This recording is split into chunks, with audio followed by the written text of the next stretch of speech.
Sans moi, la tour Eiffel ne tiendrait pas debout. On disait qu'une femme n'avait rien à faire dans les sciences. Moi, je savais que j'étais faite pour changer le monde. J'ai 13 ans. Quand je découvre les mathématiques, je cache mes cahiers sous mes draps. J'étudie en secret, car à cette époque, une femme ne doit pas résoudre des équations, elle doit apprendre la broderie. Et surtout, elle ne peut pas se rendre à l'université. Mes parents, voyant que rien ne pouvait m'arrêter, me laissent plonger dans mes études, jour et nuit, seule dans ma chambre. Mais moi, je veux plus. Je prends alors un faux nom. Me voilà Monsieur Leblanc.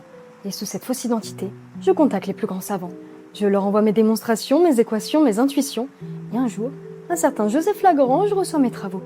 Il est stupéfait, fasciné même. Et surtout, il veut rencontrer le mystérieux Monsieur Leblanc.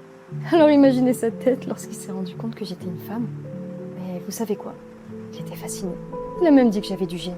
Pour moi, c'est une grande victoire. Mais cette victoire ne me suffit pas, car je veux toujours plus. Et à ce moment-là, un certain Napoléon lance un défi. Résoudre le problème des vibrations des surfaces élastiques.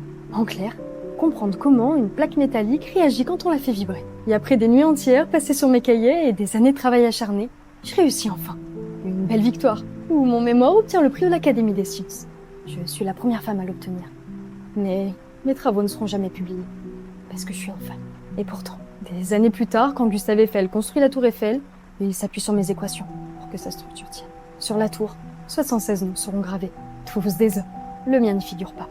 Et pourtant, sans mes équations, la Dame de Fer ne tiendrait pas debout. Je n'ai pas eu les honneurs non vivants, mais chaque fois que vous levez les yeux vers la tour Eiffel, souvenez-vous d'une chose. Au sommet, il y a aussi la main d'une femme, Sophie Germain. Comme tu peux le voir, j'incarne des femmes qui ont marqué l'histoire. Alors si tu veux découvrir la prochaine, abonne-toi.